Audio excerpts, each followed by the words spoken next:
à toutes et à tous, bienvenue pour la première émission de la Chronique Pro B. C'est un réel plaisir de vous retrouver pour cette première édition.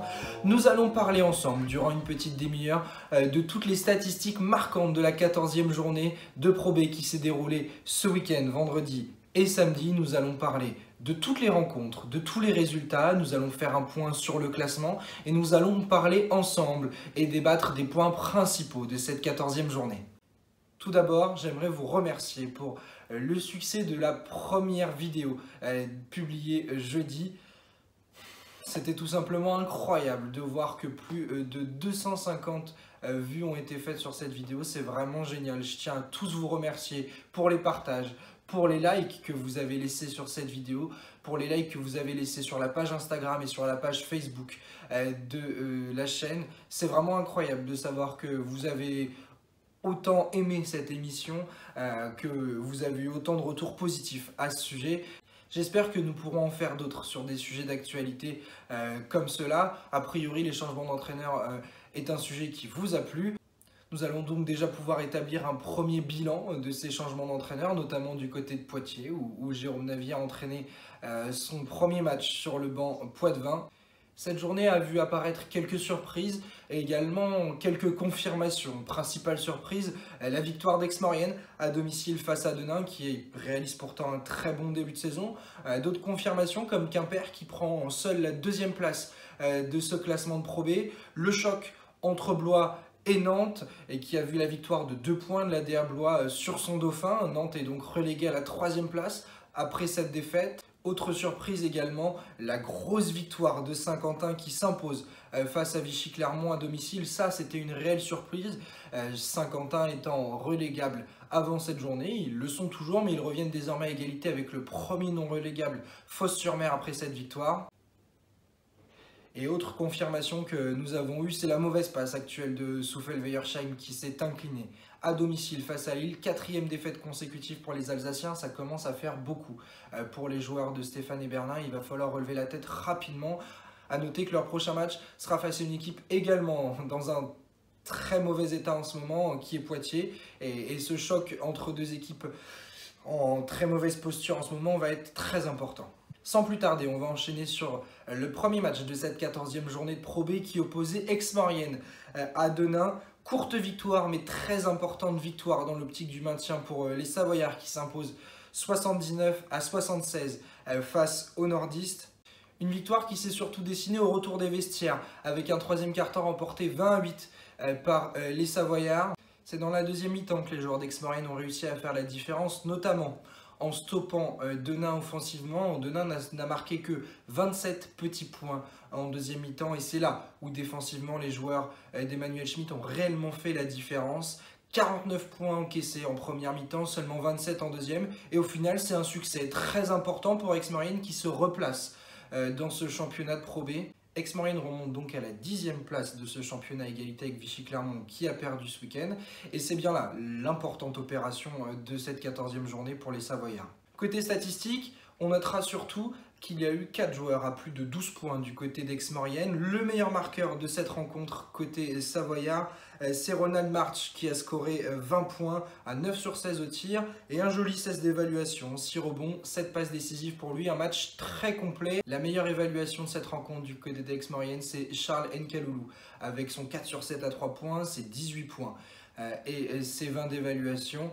À eux deux, March et Nkoulou, ils ont réellement collaboré ensemble pour emmener Aix-Maurienne vers la victoire, un succès qui a été très long à obtenir. Du côté de Denain, on notera notamment les 20 balles perdues qui ont causé beaucoup de dommages, surtout en 2e mi-temps à la qualité de jeu offensive des Nordistes. Statistiquement, on notera les 12 points de Pierrick Poupé avec 4 rebonds. La meilleure évaluation de cette rencontre est de Denain, c'est Mike Joseph qui score 16 points et qui prend 8 rebonds dans cette rencontre. Malheureusement, il a été beaucoup trop seul pour pouvoir aider son équipe à l'emporter. Le 3 sur 10 au tir de Marquis Wright qui fait énormément de mal. Les 15 points de tirant de la Thibaudière à 7 sur 13 au tir, mais malheureusement l'intérieur n'a pas réellement réussi à dominer au rebond du côté de Denain avec seulement 4 petits rebonds et un 7 d'évaluation. Le principal point noir pour Tyrande Latibaudière dans cette rencontre, c'est ces 7 balles perdues qui auront fait énormément de mal à sa rencontre. Au final, c'est donc une victoire très importante pour Aix-Maurienne qui remonte donc à la 11e place du championnat de Pro B. Du côté de Denain, on est toujours playoffable avec une 7e place, mais attention à ne pas rééditer ce genre de deuxième mi-temps au cours de matchs incomplets, et ce qui pourrait vraiment hypothéquer leurs chances pour les playoffs au vu de ce classement de Pro B extrêmement serré. Deuxième rencontre de cette 14e journée de Pro B, c'était Évreux qui recevait le Paris Basket. Paris, auteur d'un début de saison assez moyen, qui se devait de relever la tête face à une équipe qui était à égalité au classement avec eux avant cette journée. Paris réussit à l'emporter à l'extérieur, victoire 87-81 des joueurs de Jean-Christophe Prat, un succès qui a également été très long à se dessiner. Après une très bonne première mi-temps remportée 55-43, les Parisiens se sont relâchés, et notamment dans le troisième acte, voyant Évreux revenir à 2 petites unités à 10 minutes du terme de cette rencontre. Ils ont réussi à maîtriser ce dernier quart-temps pour pouvoir l'emporter du côté de la Normandie, mais attention également à ce genre de match irrégulier qui pourrait causer des dommages face à des équipes bien mieux classées dans ce championnat. Le meilleur joueur de cette rencontre côté parisien, c'est Nobel Bungukolo qui score 25 points à 7 sur 13 au tir et qui prend 10 rebonds. Magnifique double-double pour lui qui relève la tête après une passe un peu plus compliquée, notamment à l'époque de son altercation avec Amarassi. Les statistiques étaient un peu plus moyennes pour Bungukolo depuis quelques matchs. Il relève bien la tête, 25 points, et c'est clairement lui le grand artisan de cette rencontre, avec notamment son 26 d'évaluation. Le jeune Ismaël Kamagaté a également été très bon avec 15 points et 8 rebonds, 22 d'évaluation pour lui. C'est clairement la clé de cette rencontre du côté parisien. Les 41 rebonds gagnés, dont 10 offensifs. La bataille du rebond a vraiment été du côté parisien, puisque seulement 34 rebonds du côté d'Évreux ont été pris. La Madeleine d'Évreux qui s'est beaucoup reposée sur le gros match de Ruffin Kayembe, 22 points et 11 rebonds pour lui, double-double également pour le joueur d'Évreux. 27 d'évaluation, mais ça n'a pas suffi. Donc pour lui qui a été un petit peu trop seul dans cette rencontre. Au classement, donc Paris remonte à la 14e place avec 5 victoires et 8 défaites, passant donc devant la Madeleine d'Évreux qui est désormais 15e avec 5 victoires et 9 défaites.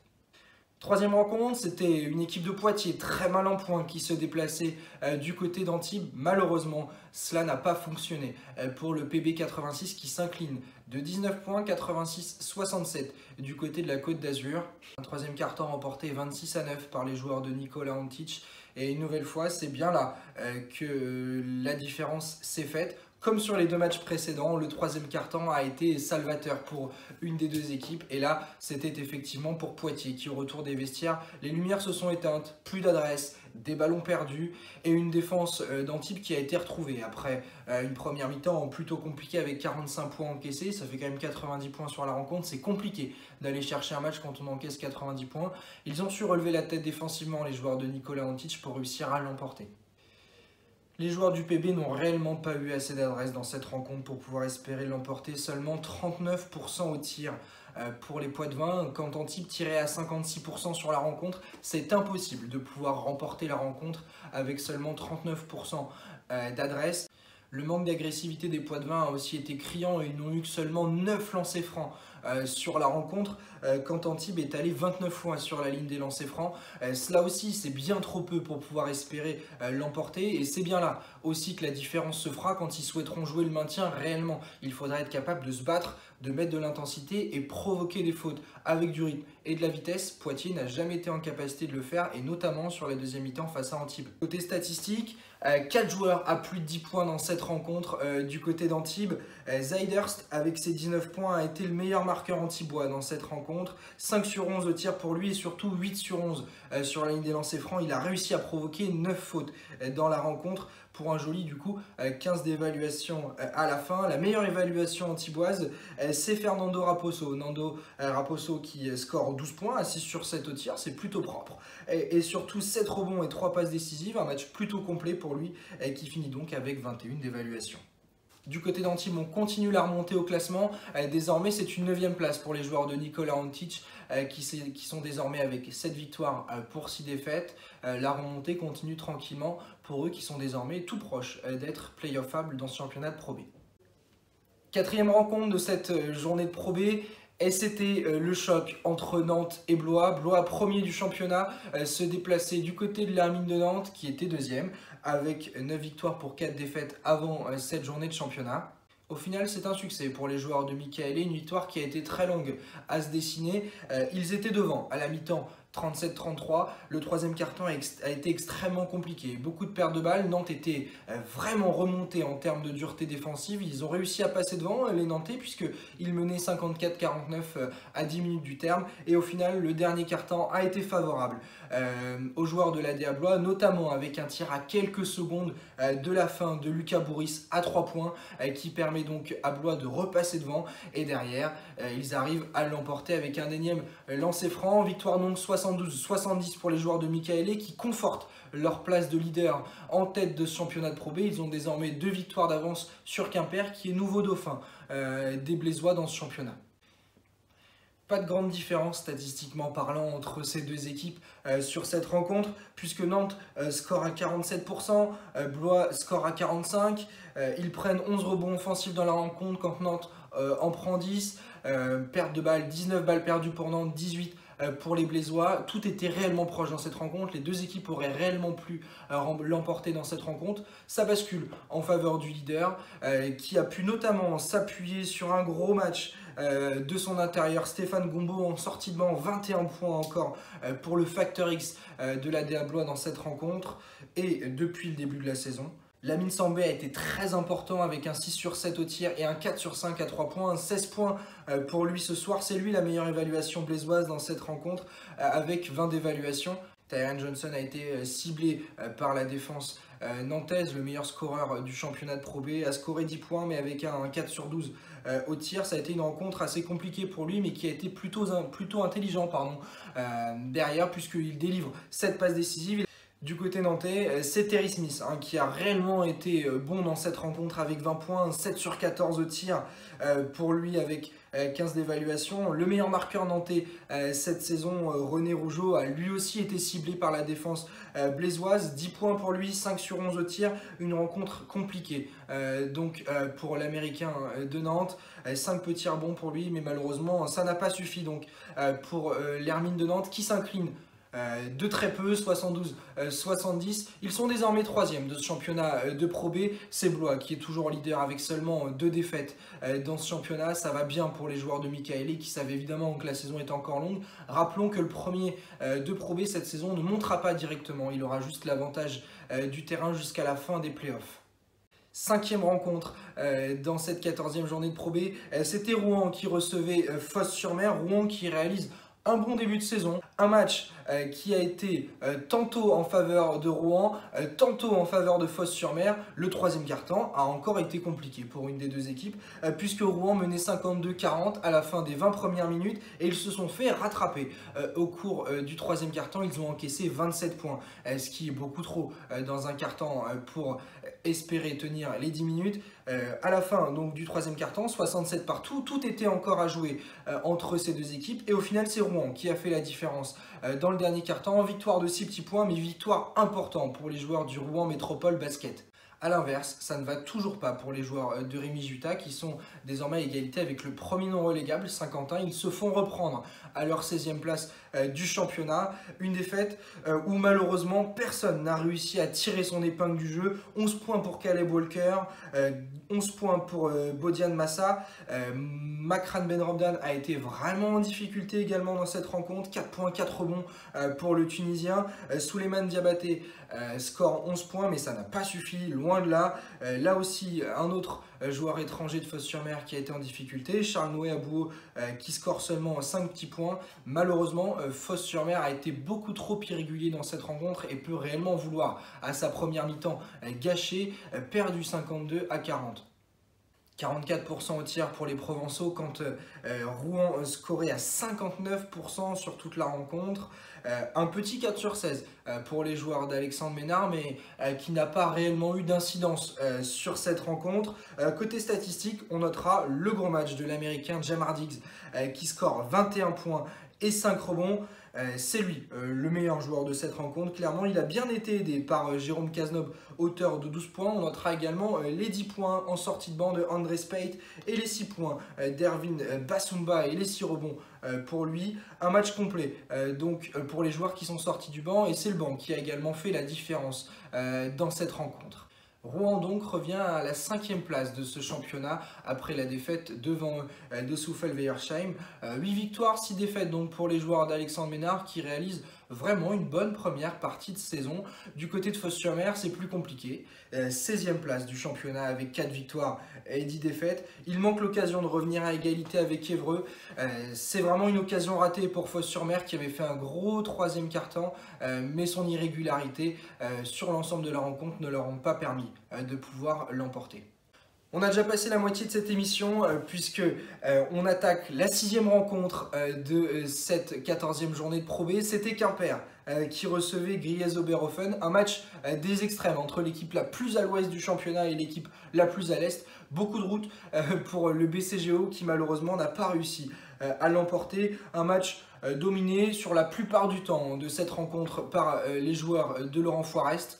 Ils ont été un petit peu en difficulté dans le premier quart-temps, perdu 24-21, mais derrière ils ont réussi à dérouler. Plus 1 à la mi-temps, plus 16 à la fin du 3e quart-temps. Là aussi un 3e quart-temps catastrophique pour une des deux équipes de cette rencontre. Et derrière ils ont réussi à dérouler dans le dernier quart-temps pour l'emporter. 26-11, le score de ce 3e quart-temps pour Quimper. Et c'est là où ils ont réussi à faire la différence, notamment emmené par un duo David Jackson, Shima Moneke qui a été très bon. 17 points pour David Jackson, 17 également pour Shima Moneke.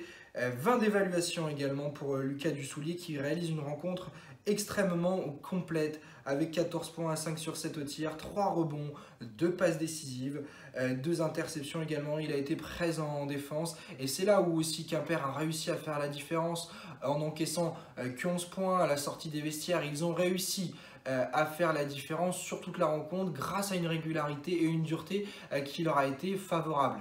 La stat de cette rencontre, c'est bel et bien les 9 passes décisives de Charlie Pontance, le meneur français de l'UJAP Quimper qui score également 6 points et qui donc a réellement joué son rôle de meneur dans cette rencontre, bien suppléé par Tory Thomas en sortie de banc avec ses 7 points. L'Américain, arrivé il y a quelques semaines du côté de Quimper, semble s'être très bien intégré et ça va bien, ça va même très bien pour les joueurs de Laurent Foirest qui sont désormais 2e de ce championnat de Pro B juste derrière la DA Blois.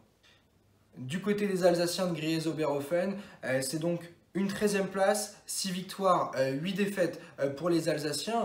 Rien de catastrophique, mais il va falloir se battre pour le maintien jusqu'à la fin de la saison pour ces joueurs. J'en profite pour faire une petite pause dans ce déroulé. Il va nous rester 3 petites rencontres à présenter. La prochaine sera celle entre Soufel-Weyersheim et Lille. Le temps de vous rappeler une nouvelle fois de ne pas hésiter à partager notre page Facebook. Temps mort production, temps-mort après donc production, ça c'est sur Facebook. Tout collé, temps mort production, c'est la page Instagram. N'hésitez pas également à vous abonner à la chaîne YouTube. Il n'y a que ça de vrai, il n'y a que ça qui va vous permettre de suivre l'actualité de la Pro B et du basket français tout au long de la saison avec nous au cours de toutes nos vidéos. On notera quand même le bon match d'Azier Zengotita Bengoa avec 21 points, 50% au tir, un joli 6 sur 6 au lancer franc pour lui. Il est à 22 d'évaluation à la fin de la rencontre. Il a bien été épaulé par Kevin Tallien en sortie de banc, 14 points à 5 sur 10 au tir, et par Louis Cassier également, auteur de 9 points et 6 rebonds pour 13 dévals. Ça n'a donc pas suffi pour les joueurs de Griez-Oberhofen qui s'inclinent et qui vont devoir faire le dos rond tout au long de la saison pour espérer pouvoir se maintenir sans trop se faire peur. 6 victoires, 8 défaites donc pour les Alsaciens cette saison. 7e rencontre de cette 14e journée de Pro B, c'était le BC Soufel-Weyersheim qui recevait à l'espace sportif des 7 Arpents le Lille Métropole Basket. Victoire plus 12, 77-65 pour les Lillois, un succès qui a également mis du temps à se construire puisque la première mi-temps était en faveur des nordistes. Plus 8 à la fin de la première mi-temps pour les Lillois, 36-28. Ils voient malheureusement les Alsaciens revenir à leur hauteur dans le troisième quart-temps. Là aussi, un troisième quart-temps compliqué pour une des deux équipes. C'était légion. Hein. Dans cette 14e journée, les troisième quart-temps, catastrophe pour les équipes de Pro B. 50 partout à la fin du troisième quart-temps. Et au final, Lille réussit à faire la différence grâce à un très gros dernier quart-temps remporté 27-15 par les joueurs de Jean-Marc Duprat. Le manque d'agressivité a fait défaut à Soufel dans cette rencontre. Seulement 10 petits lancers francs tirés dans la rencontre pendant que Lille en a tiré 34, soit 3 fois plus. Malheureusement, là aussi encore une fois, le manque de fautes provoquées n'a donc pas permis à l'équipe en question de pouvoir avoir des paniers faciles sur la ligne des lancers francs et derrière pouvoir s'assurer une victoire. 17 points, 9 rebonds pour Jean-Victor Traoré qui a été le meilleur joueur lillois dans cette rencontre. 27 d'évaluation pour lui, il a bien été aidé par Jonathan Casadi, auteur également de 17 points à 6 sur 8 au tir, 20 d'éval pour lui. Du côté du banc, c'est Tcherman Gueye qui a été le plus performant côté lillois parce que derrière, on a Louis Ruclin qui score 2 points, Maël Lebrun qui ne marque pas et 2 petits points pour Thomas Yeux-Courtois. Seulement 4 petits points venant du banc du côté de Soufel. Là aussi, ça a vraiment été une grosse difficulté. Seulement Modiane a scoré 4 petits points. Louis Marnette n'a pas marqué. Franck Choubaï n'a pas marqué également. Sylvain Sautier non plus.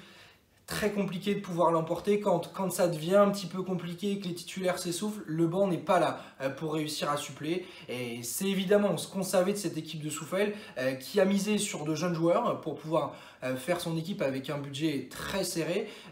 Mais quand ça ne va pas et quand les jeunes ne sont pas présents ou en tout cas pas là dans la rencontre pour mettre une réelle intensité et pouvoir scorer, derrière il faut se remettre aux plus expérimentés et aux titulaires. Et malheureusement, sur toute une rencontre, ça peut faire défaut. Côté classement, donc Soufel redescend un petit peu, 5e place pour les Alsaciens qui soit reprendre par Rouen notamment à la 5e place de ce classement. 8 victoires pour 6 défaites pour les joueurs de Stéphane Eberlin. C'est pas mal du tout, un très bon début de saison pour le promu Soufel-Weiersheim. Lille, quant à eux, reviennent petit à petit après un début de saison très compliqué. 7 victoires, 7 défaites pour les Lillois qui sont donc 12e de ce classement de Pro B.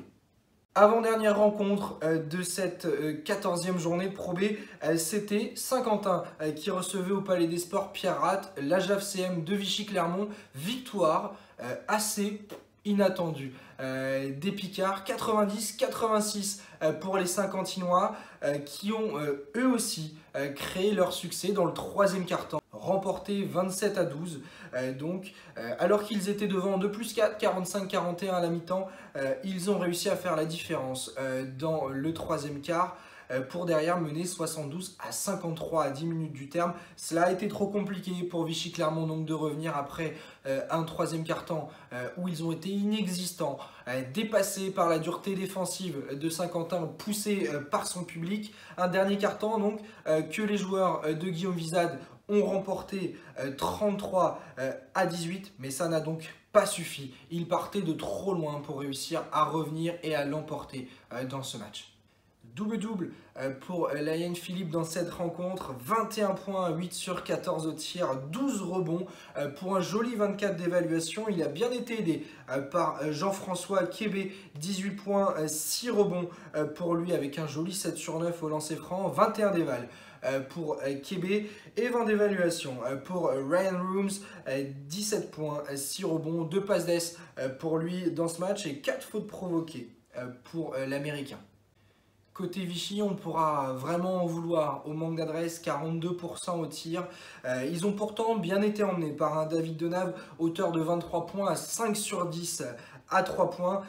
Mais malheureusement, l'évaluation ne suit pas forcément puisque il est à 17 d'éval et notamment lié à son 42% au tir. Mokone a scoré 13 points, pris 6 rebonds. Mais là aussi, malheureusement, il a manqué un apport considérable du banc pour pouvoir espérer l'emporter dans cette rencontre. Mais là aussi, il a manqué de la constance pour pouvoir espérer l'emporter dans cette rencontre. Pourtant, il ne réalise pas un match si ridicule que ça, puisqu'en sortie de banc, on a Charles-Henri Bronchard qui score 11 points, on a Serge Mourtala qui apporte avec 4 points et surtout 5 rebonds. C'est plutôt pas mal avec seulement 12 petites minutes. Arthur Rosenfeld en sortie de banc à la main score 10 points, délivre 5 passes décisives. Mais vraiment, c'est ce troisième quart-temps qui a été catastrophique pour la JAFCM et qui n'a donc pas permis aux joueurs de Guillaume Wizat de tenir sur la durée des 40 minutes et pouvoir l'emporter. C'est une très mauvaise opération pour Vichy Clermont qui se retrouve désormais 10e avec 7 victoires, 7 défaites. Ils sont repris par Aix-Maurienne et Lille au classement. Donc attention pour la JAFCM qui vise les playoffs, mais il ne faut pas rééditer ce genre de performance aussi inégale dans la durée puisque ça pourrait vraiment porter défaut en fin de saison quand il va falloir gagner des matchs importants. Par contre, pour Saint-Quentin, ce succès inespéré est vraiment favorable. Ils remontent donc à égalité à la 16e place avec Fos-sur-Mer, 4 victoires, 10 défaites et surtout, ils prennent le large sur la lanterne rouge Poitiers, désormais 3 victoires d'avance pour les Picards qui sont à 4 victoires, 10 défaites dans ce championnat de Pro B. Last game, dernière rencontre de cette 14e journée et elle a terminé en prolongation. Un match extrêmement serré entre Nancy et Saint-Chamond et victoire du SLUC de Nancy 92-89 pour la première de François Perronnet sur le banc lorrain.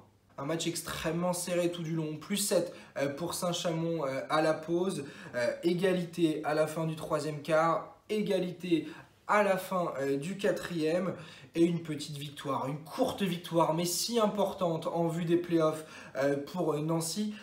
Donc une victoire de 3 petits points. Nancy passe devant Saint-Chamond. Les deux équipes étaient à égalité à 8 victoires et 5 défaites avant cette journée.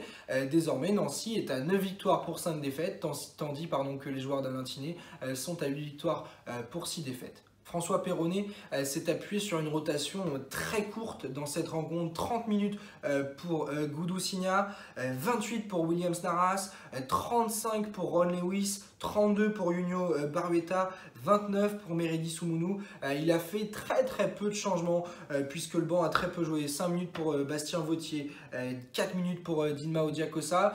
C'est donc un nouvel entraîneur qui a pris la place de Christian Monchot. C'était l'assistant de Monchot. Il prend donc la tête du SLUC Nancy jusqu'à la fin de la saison et François Perronnet glane donc un premier succès dans la course au playoff. On notera quand même une adresse très moyenne pour les Nancéens. 38% au tir, marqué notamment par un 3 sur 12 de Junio Barueta, un 3 sur 11 de Meredis Oumounou, 6 sur 13 pour Goudou Signa, 4 sur 13 pour Ron Lewis.